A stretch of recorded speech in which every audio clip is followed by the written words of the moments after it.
Okay, students, here's a video on how you guys need to create your co-requisite chapter mind maps. If you've noticed at the beginning of each chapter in our textbook, there is a mind map outlining the chapter. In the center, you have the title of the chapter, and then out from it, you have your sections or your headings for the sections. And then some of them break it down a little bit more if there's some important details in there that they feel like they need to break out some more. So, what you will need to do is you will need to use a textbook from another course, such as psychology, sociology, history, communications, English, something like that, and create a chapter mind map based on that textbook. Now, as stated in the instructions, it's great if you could pick a chapter that you're just beginning or getting ready to start, and that way it would actually benefit you in doing this. You would have something visual to see. So, what I have pulled up here on the computer screen is the textbook for like the Reading 2030 class, and I'm going to go through PowerPoint and show you guys how I would make a mind map based on this chapter.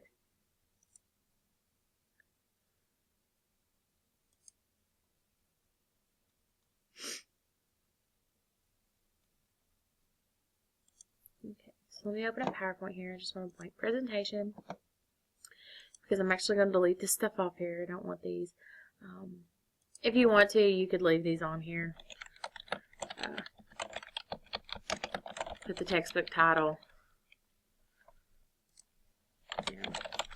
chapter, whatever. We're doing chapter 5 on this. Okay, and then we want a new slide. I'm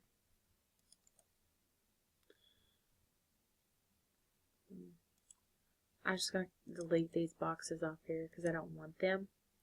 And we'll go up to Insert, Smart Art, a lot like we do our vocabulary assignments. On this one, though, I want to, let's go to Cycle. You could probably use Hierarchy if you want, but Cycle works really good for stuff like this. I'm going to use this one right here, the Radial Cluster.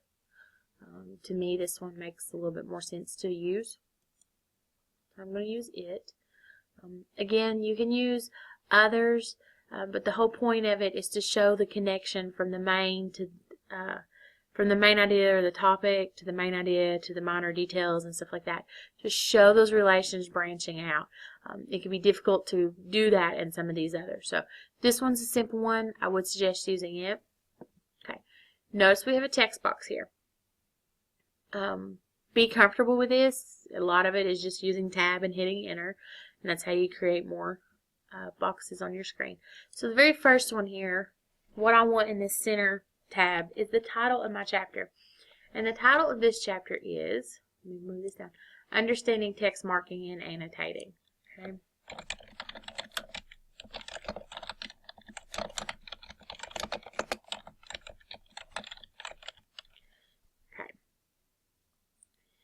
Now,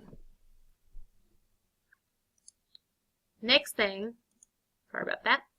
Next thing that I want is I want to go through and I want to look at the sections of the chapter. The first couple things, there's like a pre-assessment and this, monitor your reading. Those are not really part of the chapter. Those are just for student benefits. So I'm not going to include them on my mind map. But this one right here, reading rate, is the first section that we come across. Look, there's a mind map even in this one. And it discusses different things, how to calculate your reading rate. Let's see what else. Okay, now we've got another heading. So I'm going to go back into my PowerPoint.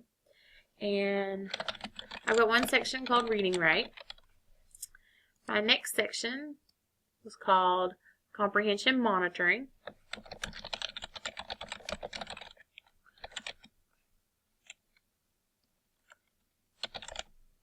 Okay.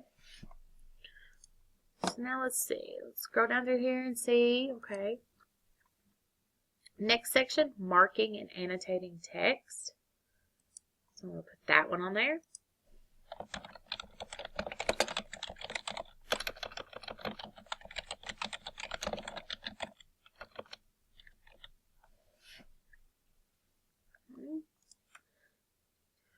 Going down through here. Okay, this is just a quick tip box. Let's go on to the next thing. Okay. Now we've kind of got a subheading here. And these vary between book to book, but if you notice, these are labeled like 5-5, and this is like in a dark red burgundy color. But on the next page, this is labeled 5-5A, and it's in orange. Okay, so let's go back to my PowerPoint. And I need to create a box that comes out from this one.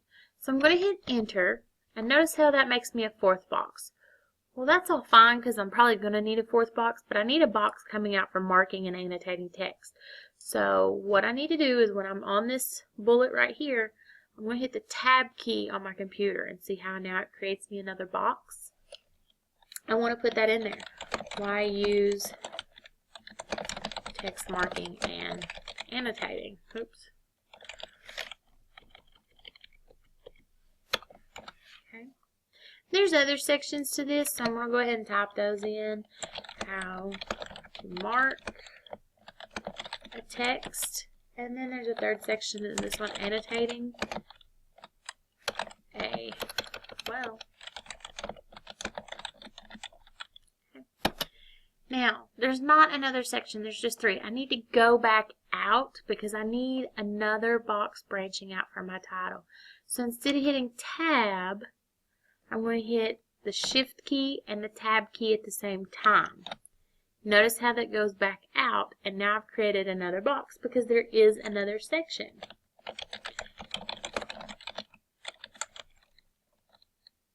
Okay. Underneath this section, there are 2 sections here. So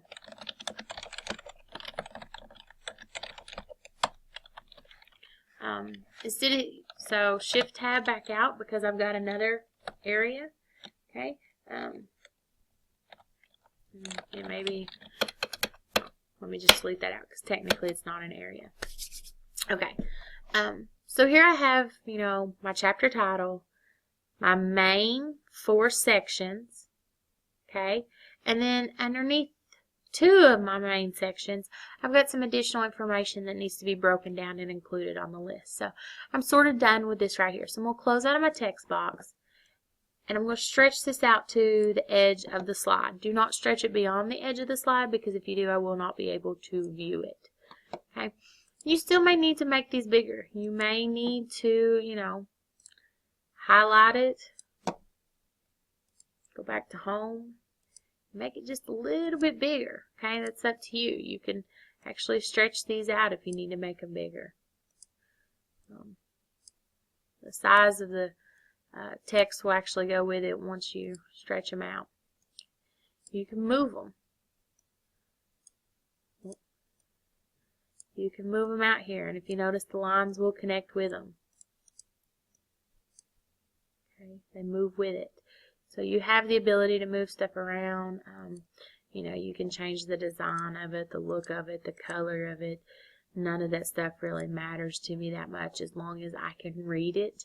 This is a very good one that I can read when it's just the outline and the font is still black. Okay. There's no real reason that you need multiple slides. Most of it should fit on here. And like I said, you can adjust where you need. If you need more at the bottom, adjust this all the way up and move this around, and that way you have more room at the bottom here. Okay. So play with it a little bit, just make sure that's legible, and then it makes sense. You're moving from the chapter heading to this section, and then within this section there's 3 parts that you need to cover. This section, and under this section there's these other 2 headings that need to be covered. Okay. Once you're done, you'll need to save it and then attach it as a file in the appropriate place within Blackboard.